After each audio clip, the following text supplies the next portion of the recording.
I really thought that that power-up punch play was very nice for Meteor Fallion. Given that Trent did not end up shielding that Ice Punch afterwards, maybe expecting a power-up punch psychic moveset and expecting another power-up punch to follow through.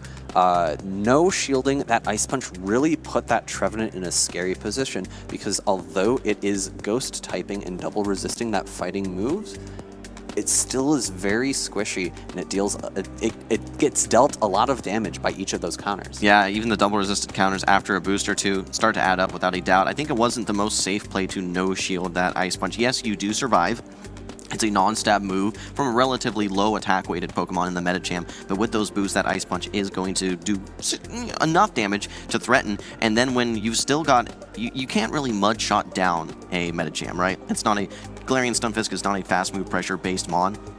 Even a Rock Slide, it's resisted due to the fighting typing of Medicham. So I think that Trent knows that, hey, I probably should have shielded that Ice Punch a little earlier on, would have been a bit safer, nonetheless able to take the victory. And then Meteor Fallion going for the catch of the Earthquake onto that Bastiodon, and going to try to reset the amount of energy Trent had. I really liked that play. I think it was a very solid win con for Meteor Fallion, given that had that happened, he would have been able to counter down afterwards with his Medicham. Yeah, because if you don't have 100 energy coming out of that Bastiodon matchup, you're not going to be able to get to that next Earthquake versus the Medicham. So nice recognition from Trent once again, being able to build up all the additional energy that he needs coming out of that matchup with the Bastiodon to allow him to get to that final Earthquake and KO the Medicham. Well, we're moving into game number 2 here, guys. Another terrible lead, unfortunately, for Meteor Fallion. He's going to be seeing the Trevenant, this time in the lead, lined up versus the Medicham.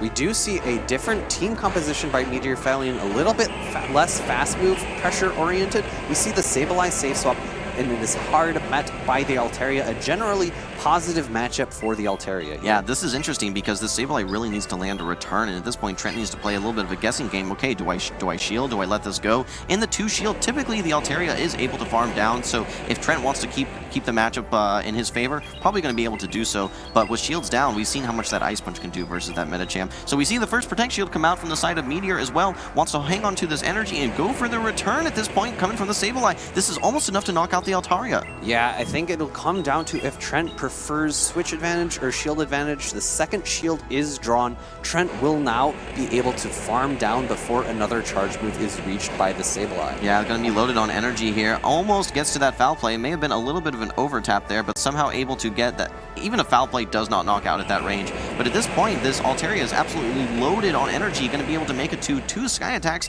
The Moonblast actually is super effective, but nonetheless, I think that 2 Sky Attacks or 1 Moonblast plus some Dragon Breath would be enough to knock out, and the second Protect Shield gets used for Meteor Fallion. Things are getting pretty tough here. Yeah, and reaching that Moonblast after that Sky Attack bait, even though Sky Attack is neutral and it's a pretty solid move, this Moonblast will do a massive amount of damage to the Altaria. It's non-stab, so the opposing Altaria is actually able to farm down.